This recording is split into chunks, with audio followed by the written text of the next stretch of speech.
sorpresa y conmoción ante las palabras de Ricardo Jaime, exsecretario de Transporte durante el kirchnerismo, condenado, cumpliendo su condena en el penal de Ezeiza, que habló desde Ezeiza en torno a la tragedia de Once. Lo escuchamos.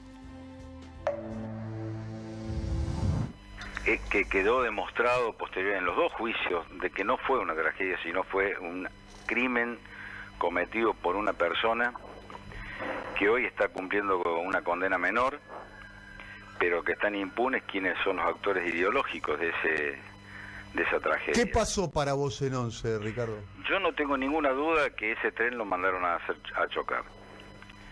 Y esto quedó demostrado en los dos juicios, porque el tren no frenó en los últimos 800 metros, se estrelló en el final del andén y el motorman, si se hubiera descompuesto o desmayado, seguramente lo hubiera dicho, porque nadie va a permitir que lo acusen de un choque con una condena si bien menor, si esto hubiera ocurrido. Por lo tanto, la conclusión es que ese choque fue a propósito.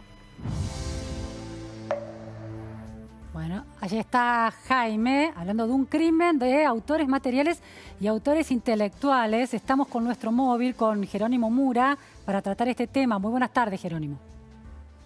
Buenas tardes, Luciana. Así es, este pedido realmente Ricardo Jaime lo hizo ante el Tribunal Oral Federal número 2, donde solicitó una prisión domiciliaria a propósito de que, bueno, dijo que se trataba de una persecución política. Bueno, aquí estamos junto a Paolo Menghini, él es el papá de Lucas Menghini Rey, víctima de la tragedia de Once. Para preguntarle, Paolo, buenas tardes, bueno, ¿cómo se sintió al escuchar estas palabras? ¿Qué opina de lo que dijo Jaime? Bueno, son palabras de un corrupto confeso, de una persona que está condenada por administración fraudulenta en concurso real con estrago culposo por la muerte de 52 personas, una persona que enfrentó todo el proceso en libertad, una persona que tuvo todas las garantías constitucionales de defensa y que claramente no solo ignora la lucha de los familiares y nuestro dolor, que viniendo de semejante personaje no se puede esperar otra cosa, sino que además ignora dos fallos de la justicia. El primero, el de primera instancia del Tribunal Oral Federal número 2, y el segundo de la Cámara de Casación, que confirmó el fallo y que agravó su condena. Entonces estamos hablando de una persona que ignora todo lo demostrado. Realmente yo entiendo, porque vos sabés que Jaime, por cuestiones de traslado, le fue permitido no presenciar gran parte del juicio. Si hubiese estado, hubiese escuchado toda la cantidad de pruebas en su contra, en contra de los hermanos Cirigliano, en contra de Juan Pablo Schiavi, que demostraron claramente que el tren Chapa 16 estaba condenado a desguace por mails internos de la empresa, la cantidad de prueba que demuestra que la capacidad de frenado de ese tren era absolutamente nula, no solo porque le faltaban compresores, sino por la cantidad de canilleras dañadas en su interior que impedían que la compresión de aire necesaria para el frenado fuese la que tenía que ser. Bueno, ni hablar de la falta de inversión, del estado calamitoso de la estructura física de las chapas, de los asientos. La cantidad de prueba en contra de los funcionarios y de los empresarios fue enorme. Por eso las condenas, por eso la cantidad de condenados. Paolo.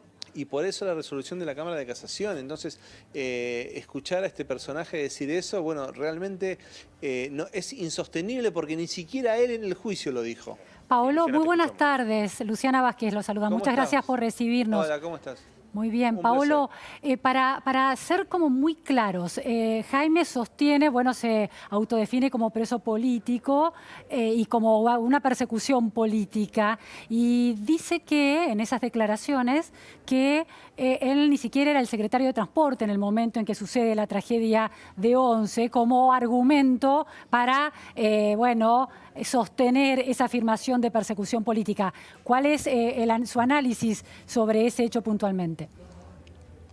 Bueno, básicamente, primero, que acá no hay ningún tipo de persecución política. Acá la única persecución es la de la verdad y la de las pruebas en su contra, que se fueron agolpando de una manera enorme a lo largo de todo el juicio. De hecho, quien va a asumir la presidencia en unos días ha dicho que en este país no hay presos políticos. Acá hay políticos presos, que es otra cosa completamente diferente.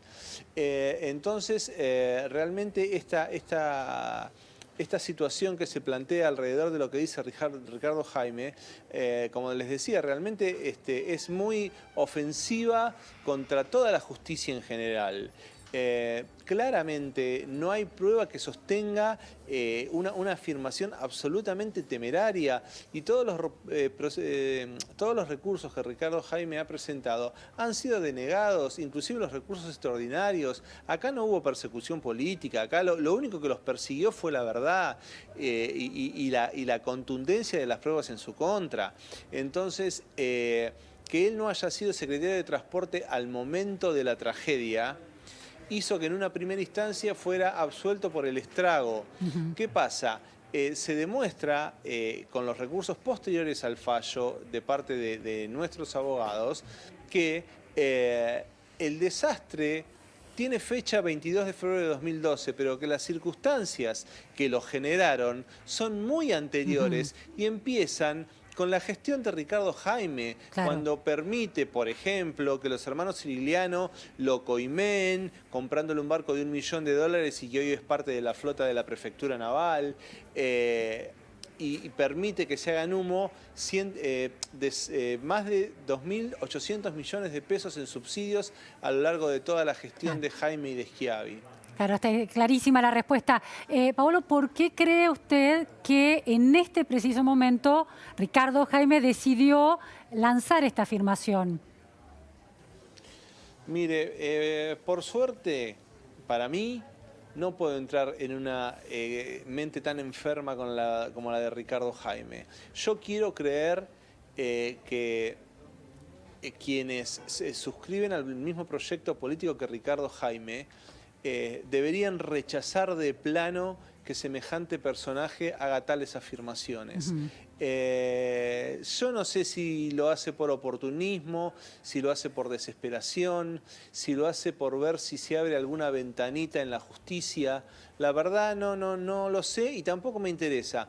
Lo que sí me interesa a mí en lo personal, al grupo de familiares en especial y al resto de la comunidad, es que sería muy conveniente que la Corte Suprema de Justicia dejase firmes las condenas para que esta serie de expresiones realmente enfermizas se terminaran. Paolo, ¿qué falta para que la Corte deje firmes esas condenas?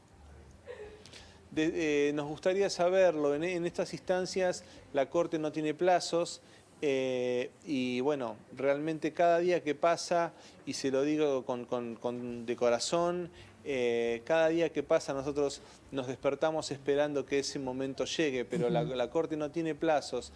Ojalá que muy pronto todo esto se termine y que muy claramente queden firmes las condenas, porque es la única manera de que estas afirmaciones, que no solo las ha dicho Ricardo Jaime, que hay otras personas que no están involucradas en la tragedia y que claramente no se han detenido a leer la sentencia, porque si no, no podrían haber dicho cosas similares a las de Ricardo Jaime, se terminen de una buena vez y que nosotros podamos cerrar una parte del círculo de lo que generó la tragedia, porque el dolor lo llevamos todos los días, las ausencias, no es cierto que el tiempo las cierra, las ausencias el tiempo las agiganta, y entonces necesitamos que se termine de una buena vez con este tipo de afirmaciones que, como ya dije hoy y lo seguiré repitiendo, no solo lesionan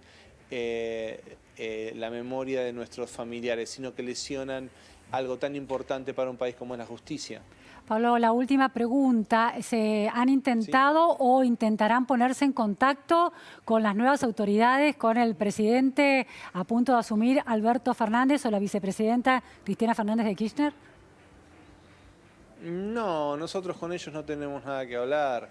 De hecho, la expresidenta y quien va a asumir como vicepresidenta ha tenido declaraciones también relativas a que fue un error humano la masacre de Once, y en ese sentido claramente no hay nada que dialogar.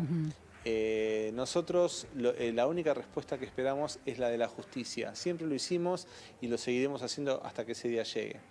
Muchísimas gracias, Paolo, desde allí. Muchísimas gracias, Jerónimo Mura. Muy buenas tardes. Un placer, buenas tardes. Buenas tardes, hasta luego. Hasta luego, Jerónimo. Bueno, volvemos a los datos inquietantes de la economía con Luis Cortés.